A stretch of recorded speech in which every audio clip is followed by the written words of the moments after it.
জীবনটা করো, ছোট জীবন গড়া যেতে হবে, কাটা হয়ে গেলে চলবে না। যে গড়া যাবে সেই আল্লাহর কাছে স্থান পাবে, পরিচয় পাবে, পরিচিতি পাবে। এই জন্যই সাহাবা ইকরাম জীবন করার পিছে দৌড়াইছে। যুবকও আজকে তো জান্নাতের আলোচনাই নেই। আগে যদি আসতাম তাহলে শুনাইতাম জান্নাত কাকে বলে। হায় যুবক, কিসের জন্য পাগল হয়ে গেলাম? এই 60-70 বছর এই সামান্য দুনিয়ার জন্য হারায় দিলাম।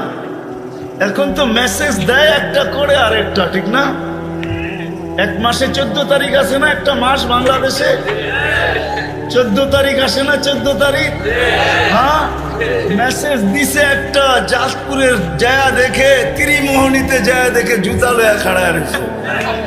হায় হায় হায়,